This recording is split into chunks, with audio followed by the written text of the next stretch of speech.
गणपतींचा जनसागर या ठिकाणी उसळलेला आहे। गिरगाव चौपाटीवरची ही थेट दृश्य आपण पाहतो। मोठ्या मंडळांचे गणपती या ठिकाणी वाजत गाजत विसर्जनासाठी येतात। तराफ्यावर ही मूर्ती ठेवली जाते आणि त्यानंतर खोल समुद्रात बाप्पाचे विसर्जन केलं जातं।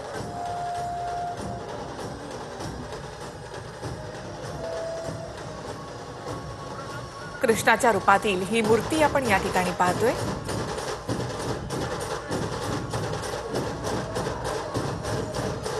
छोट्या मंडळांचे गणपती देखील इथे विसर्जनासाठी आणण्यात आले।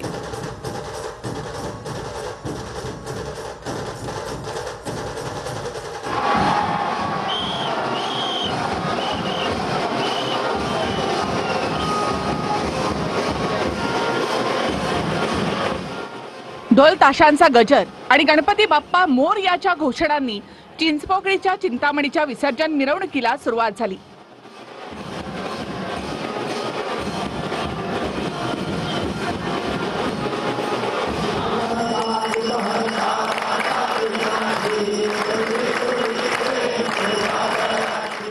सुरुवातीला हजारो भाविकांच्या उपस्थितीमध्ये आरती करण्यात आली।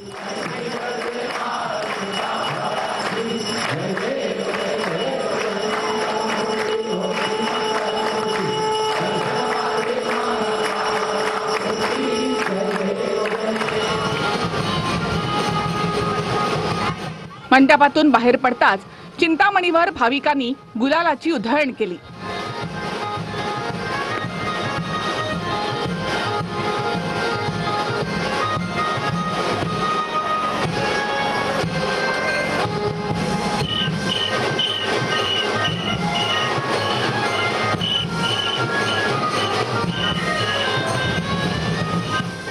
भाविक आणि मंडळाचे कार्यकर्ते ढोल ताशांच्या गजरावर थिरकले।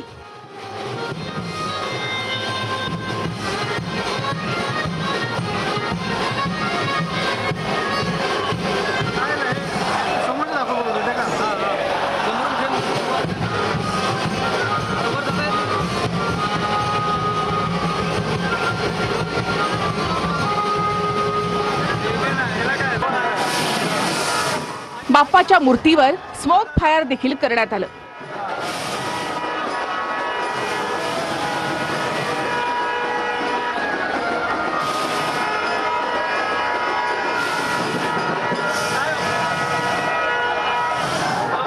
चिंचपोकळीच्या चिंतामणीवर ठिकठिकाणी पुष्पवृष्टी सुद्धा करण्यात आली।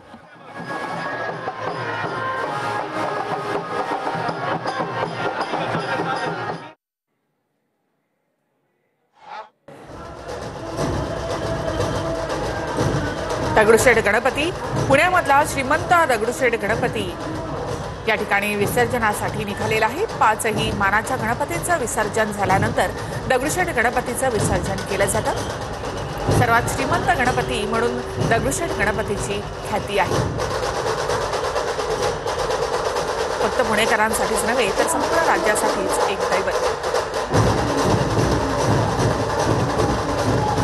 नारायणपेठ गणपती मंडळाचा गणपती आपण या ठिकाणी पाहतोय आणि सुंदर अशी ही मूर्ती, एक हातात परचूळ, दुसऱ्या हातामध्ये त्रिशूळ असलेली, आसनस्थ असलेली ही मूर्ती सगळ्यांचंच लक्ष वेधून घेते।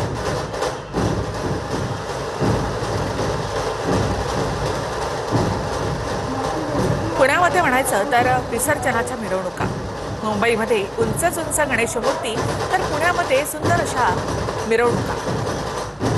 आज दुपारपासूनच निघालेल्या पालखीमधून निघालेले गणपती बाप्पा सुद्धा पाहायला मिळाले। ढोल ताशांच्या गजरामध्ये बाप्पाला या ठिकाणी निरोप दिला जातो। शिस्तबद्ध मिरवणुका हे पुण्याचं वैशिष्ट्य। तर ही आपण स्टॉक बिल्डिंगच्या समोरची ही दृश्य पाहतो तर चिंचपोकळीचा चिंतामणी आणि त्यावर आता राफेलमधनं पुष्पवृष्टी केली जाणार आहे। 1920 मध्ये या बाप्पाची स्थापना या ठिकाणी करण्यात आली। जवळपास 105 वर्ष या ठिकाणी झालंय। हे 105वं वर्ष आहे चिंचपोकळीच्या चिंतामणीचं। सिंहासनावर आसनस्थ असलेली चतुर्भुज अशी ही मूर्ती, एका हातात परशू, एका हात आशीर्वाद देण्यासाठी आणि सिंहासनावर आसनस्थ असलेली ही मूर्ती परंपरेची, भक्तीची आणि क्रांतीची गोष्ट सांगते।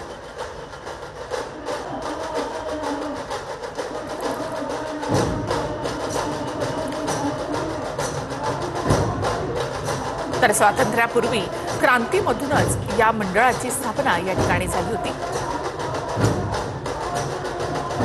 त्यावेळी लोकांमध्ये जनजागृतीची क्रांतीची ज्योत पेटावी हा उद्देश होता आणि तीच जनजागृती आजही या ठिकाणी केली जाते।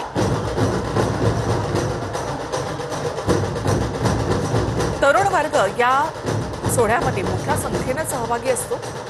चिंचपोकळीच्या चिंतामणीचं आणखी एक वैशिष्ट्य म्हणजे यांचा आगमन सोहळा। त्या चिंतामणीचा आगमन सोहळा हा विसर्जनाच्या सोहळ्या इतकाच भव्य दिव्य असतो। मुंबई आणि परिसरातली अवघी तरुणाई या आगमन सोहळ्यामध्ये सुद्धा सहभागी झालेली असते। तर आज निरोपाच्या वेळी सुद्धा मोठ्या संख्येनं या ठिकाणी तरुण जमा झालेले पाहायला मिळतात।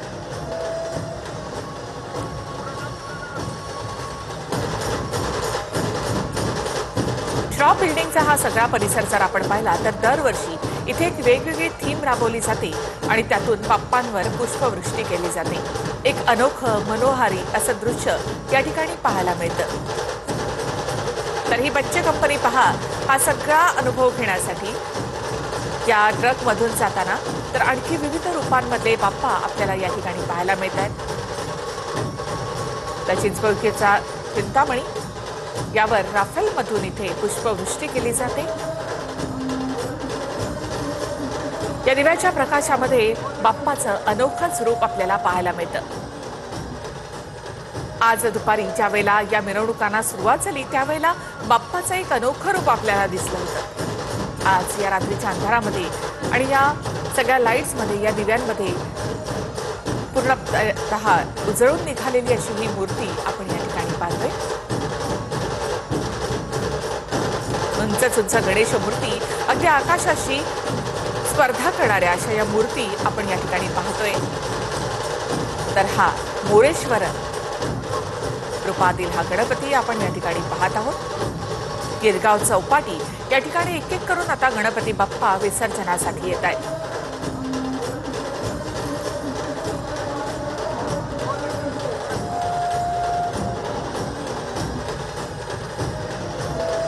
तर चिंचपोकळीचा चिंतामणी आता या ठिकाणाहून पुढे सरकताना आणि पुन्हा एकदा बाप्पावर हा खरं तर प्रेमाचा वर्षाव आणि आता राफेलमधनं बाप्पावर या ठिकाणी पुष्पवृष्टी केली जाईल, गुलाल उधळला जाईल। प्रत्येक वर्षी एका वेगळ्या थीमनं या ठिकाणी शॉप बिल्डिंग सुद्धा लक्ष वेधून घेत असते। बाप्पाच्या स्वागतासाठी अनोखं असं अशी थीम या ठिकाणी राबवली जाते। यावेळेला ऑपरेशन सिंदूर सरकारनं राबवलं आणि दहशतवाद्यांचा खात्मा केला। असाच या विघ्नहर्त्यावर या ठिकाणी राफेलच्या माध्यमातूनच वर्षाव केला जातोय। एक अनोखं असं हे दृश्य आपल्या डोळ्यात साठवून ठेवावं असं। तर कृष्णरूपी ही मूर्ती बासरी वाजवताना बाप्पा या ठिकाणी आपल्याला पाहायला मिळतात। तर भक्तांच्या उत्साहाला या ठिकाणी उधाण आलेलं आहे।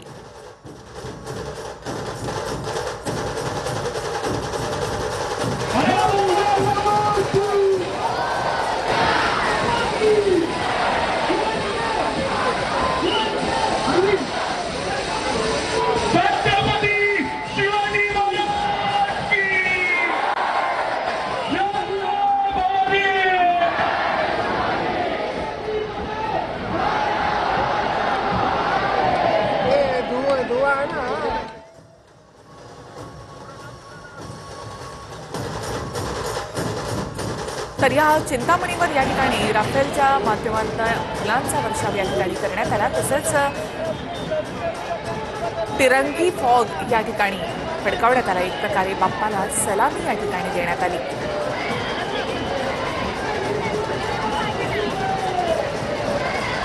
तसंच मंडळाचे कार्यकर्ते या ठिकाणी बाप्पाची सेवा करताना तर असं अनोखं असं हे दृश्य या ठिकाणचं आपल्या कॅमेरामध्ये टिपण्यासाठी अनेकांची गर्दी या ठिकाणी झाली आहे। तर लालबागचा हा सगळा परिसर आणि त्यानंतर पुढे जर आपण पाहिलं गिरगाव चौपाटीपर्यंत इतकीच गर्दी आपल्याला पाहायला मिळते।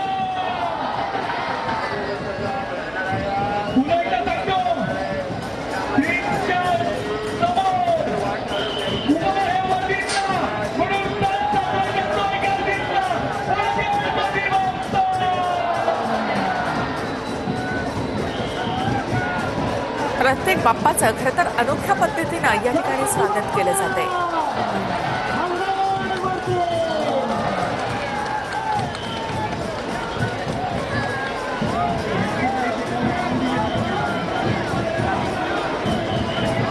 आणि बाप्पाचं स्वागत या ठिकाणी केल्यानंतर आता बाप्पाच्या मिरवणूक आणखी आता पुढे निघते.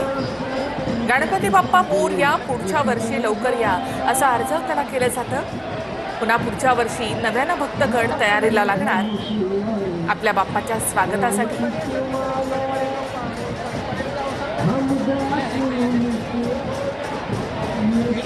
आपल्या भक्तांच्या प्रेमाची ही शिदोरी घेऊनच बाप्पा आपल्या गावी निघाले. सर्वत्र सुख समृद्धी नांदू दे, तुझा कृपा आशीर्वाद आम्हा सर्वांवर कायम राहू दे असा अर्ज त्याला या ठिकाणी केला जातो. तर बाप्पा देखील आपल्या भक्तांच्या प्रेमाची पुरचुंडी घेऊनच आपल्या घरी जातो.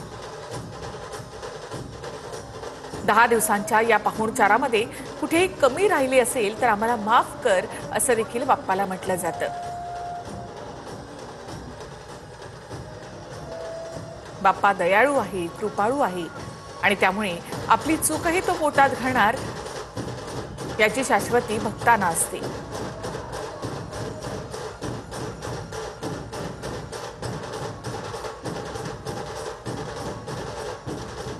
देशाच्या प्रत्येक भागामध्ये खरं तर गणेश चतुर्थी साजरी केली जाते. गणेशोत्सव साजरा केला जातो. गणपती बाप्पा विविध रूपांमध्ये असले तरी भाव मात्र एकच असतो. गणपती म्हणजे बुद्धीची देवता. 14 विद्यांचा हा अधिपती आणि म्हणूनच बाप्पा वेगवेगळ्या रूपांमध्ये आपल्याला पाहायला मिळतो. तर लालबागच्या राजाची, तुमच्या लाडक्या राजाची दृश्य आपण या ठिकाणी पाहतोय. आज साधारणतः 1:30 वाजता बाप्पाची सवारी या ठिकाणाहून निघाली आणि बाप्पाची सवारी ज्या ज्या ठिकाणी जाते त्या त्या ठिकाणी आपल्याला तेवढीच गर्दी पाहायला मिळते. उद्या सकाळी 7 वाजेपर्यंत या बाप्पाचं विसर्जन होणार आहे. म्हणजे याची मिरवणूक आणखी किती हळू पुढे सरकत असेल याचा अंदाज तुम्ही बांधू शकता. या गणपती बाप्पांचं दर्शन मंडपामध्ये जाऊन घेणं जितकं छान आणि आकर्षक असतं तेवढंच मुंबईच्या रस्त्यांवर हे गणपती बाप्पा ज्या वेळेला गिरगाव चौपाटीकडे निघतात तेव्हा देखील पाहणं डोळ्याचं पारणं फिरणारं असतं.